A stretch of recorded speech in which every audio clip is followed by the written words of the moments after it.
ఈ రోజు నేను కోడిగుడ్లు పులుసు చేద్దాం అనుకున్నానండి. కోడిగుడ్లు బెండకాయ పులుసు. కోడిగుడ్లు 4 కోడిగుడ్లు తీసుకున్నాను. బెండకాయలు ఒక 6 బెండకాయలు కట్ చేసి పెట్టుకున్నాను. 2 ఉల్లిపాయలు కట్ చేసి పెట్టుకున్నానండి. కొంచెం కరివేపాకు, 3 పచ్చిమిరపకాయలు, 1 టమాటా కట్ చేసి పెట్టానండి. కొంచెం కొత్తిమీర. గుడ్లు పొయ్యి మీద పెట్టుకున్నాను.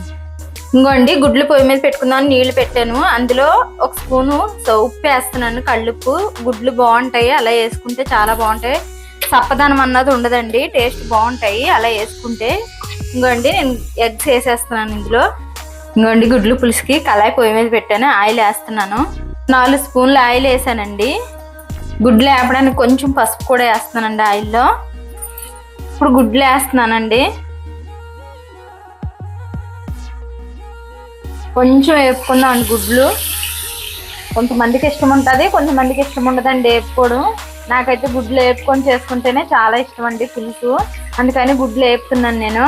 చూడండి, పసుపు వేస్తే ఈ కలర్ వస్తాయండి గుడ్లు. పసుపు వేసుకొని వేపుకుంటే మాత్రం చాలా బాగుంటాయి కలర్ కూడా. ఇంకోండి వేగిపోయాయి కదా, నేను ఇంక గుడ్లు తీసేస్తున్నానండి పక్కకి. ఇంకోండి తీసేస్తున్నాను. ఏ పులుసులోకైనా సరే కానీ కొంచెం చిటికడని మెంతులు వేసుకుంటే మాత్రం చాలా బాగుంటాయండి. మెంతులు వేసాను నేను. కొంచెం ఆవాలు, కొంచెం జీలకర్ర, ఉల్లిపాయ ముక్కలు వేసేస్తున్నానండి. ఇంకోండి వేసాను ఉల్లిపాయ ముక్కలు. కానీ మెంతుల ఫ్లేవర్ చాలా బాగుంటుందండి. ఏ పులుసులో అయినా మెంతులు వేసుకుంటే మాత్రం చాలా బాగుంటుంది. నేను ఏ పులుసు చేసినా కానీ మెంతులు అయితే వేస్తానండి. ఫ్లేవర్ మాత్రం చాలా బాగుంటుంది, తినడానికి కూడా చాలా టేస్ట్గా ఉంటుందని నేను మెంతులు వేస్తానండి ఏ పులుసులు చేసినా. ఇంకోండి ఉల్లిపాయలు కొంచెం వేగాయి కదా, 1 స్పూన్ అల్లం పేస్ట్ వేస్తున్నానండి. వేసాక పచ్చివాసన పొయ్యి వరకు వేపుకోవాలండి. ఇలాగా చూడండి, కొంచెం పచ్చివాసన పొయ్యి వరకు వేపుకుందాము. ఇంకోండి టమాటా ముక్కలు కూడా వేసేస్తున్నాను నేను. రుచికి సరిపడా ఉప్పు కూడా వేసేసుకుంటున్నానండి. నేను ఎక్కువ కళ్ళుప్పే వాడతానండి. 1 స్పూన్ వేసాను ఫుల్గా. కొంచెం పసుపు కూడా వేసేస్తున్నాను. వేసేసి 1 నిమిషం పాటు మనం మూత పెట్టుకుందామండి మగ్గి వరకు. ఇంకోండి అయిపోయింది, మూత పెడదాం.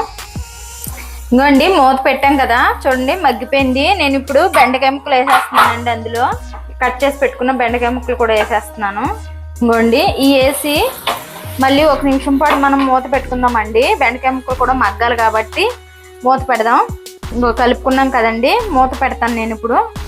ఇంకోండి 1 నిమిషం పాటు అన్నాం కదా, మగ్గిపోయింది చూడండి. నేను ఇప్పుడు కారం వేస్తున్నానండి.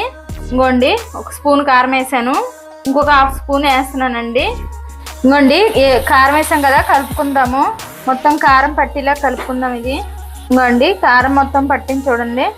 ఇంకోండి చింతపండు నానబెట్టాను నేను. చిన్న నిమ్మకాయ సైజు అని చింతపండు నానబెట్టానండి. ఇప్పుడు ఈ పులుపు తీసుకొని మనం వేసుకుందామండి ఇందులో. ఇంకోండి పులుపు వేసేస్తున్నాను. ఇంకో పులుపు వేసాక కొంచెం ఇలా కలుపుకోవాలండి.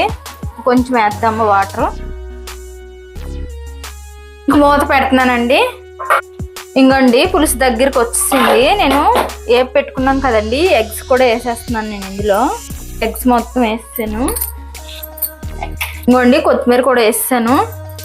ఇవి 1 నిమిషం పాటు మూత పెట్టుకుందాం అండి. గుడ్లు వేసాం కాబట్టి 1 నిమిషం పాటు ఉంచుకుంటే సరిపోద్ది. 1 నిమిషం అయ్యాక ఆపేసుకుందాము. ఇంకా అయిపోయింది, ఇది దగ్గరికి వచ్చేసింది. 1 నిమిషం అయ్యాక ఆపేద్దాం. ఇంకండి ఇంక ఇది అయిపోయింది. ఇంకా నేను స్టవ్ ఆపేస్తున్నాను అండి. బెండకాయ కోడిగుడ్డు పులుసు రెడీ అయిపోయింది. ఇంకా ఆపేస్తున్నాను నేను స్టవ్.